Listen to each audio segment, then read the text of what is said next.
And David numbered the people that were with him, and set captains of thousands and captains of hundreds over them.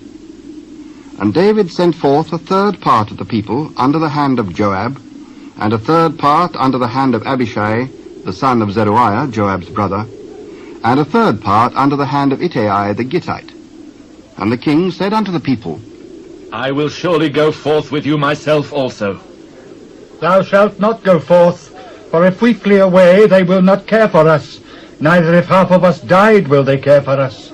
But now thou art worth 10,000 of us. Therefore now it is better that thou succour us out of the city.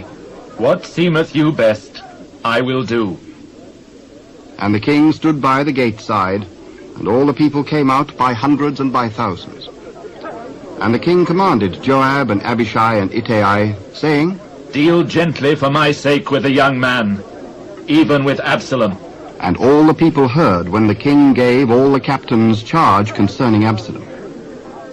So the people went out into the field against Israel, and the battle was in the wood of Ephraim, where the people of Israel were slain before the servants of David. And there was there a great slaughter that day of 20,000 men. For the battle was there scattered over the face of all the country. And the wood devoured more people that day than the sword devoured. And Absalom met the servants of David. And Absalom rode upon a mule, and the mule went under the thick boughs of a great oak, and his head caught hold of the oak, and he was taken up between the heaven and the earth, and the mule that was under him went away. And a certain man saw it, and told Joab, and said, Behold, I saw Absalom hanged in an oak. And behold, thou sawest him, and why didst thou not smite him there to the ground? And I would have given thee 10 shekels of silver and a girdle. Though I should receive 1,000 shekels of silver in mine hand, yet would I not put forth mine hand against the king's son. For in our hearing the king charged thee and Abishai and Ittai, saying, Beware that none touch the young man Absalom. Otherwise I should have wrought falsehood against mine own life. For there is no matter hid from the king, and thou thyself wouldst have set thyself against me. I may not tarry thus with thee. And he took 3 darts in his hand, and thrust them through the heart of Absalom, while he was yet alive in the midst of the oak. And 10 young men that bare Joab's armor compassed about and smote Absalom, and slew him. And Joab blew the trumpet, and the people returned from pursuing after Israel, for Joab held back the people. And they took Absalom, and cast him into a great pit in the wood, and laid a very great heap of stones upon him. And all Israel fled, every one to his tent. Now Absalom in his lifetime had taken and reared up for himself a pillar, which is in the king's dale. For he said, I have no son to keep my name in remembrance. And he called the pillar after his own name.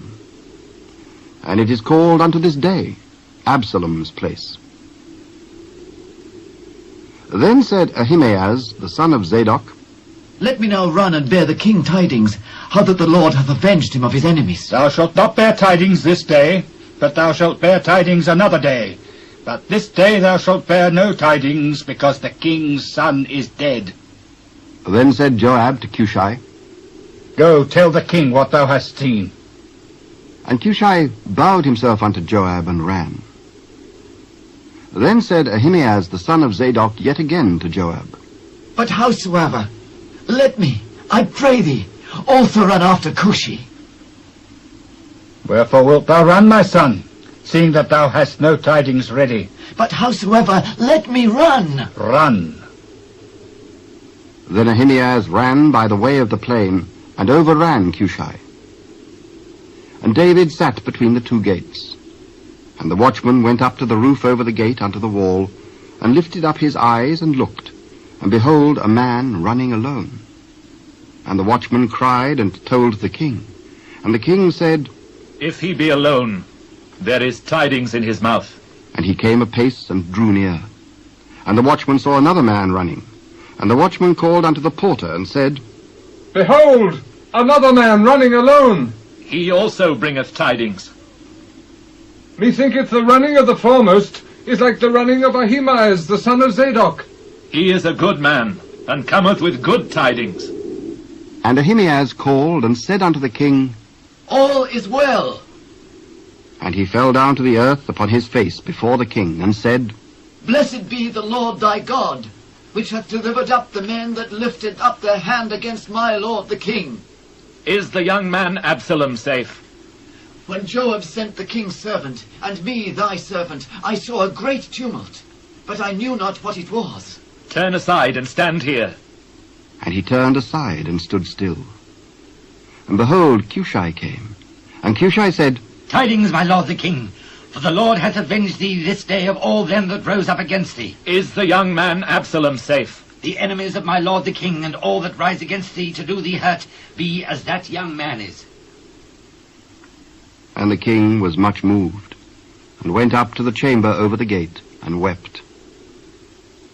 And as he went, thus he said, O my son Absalom, my son Absalom, would God I had died for thee.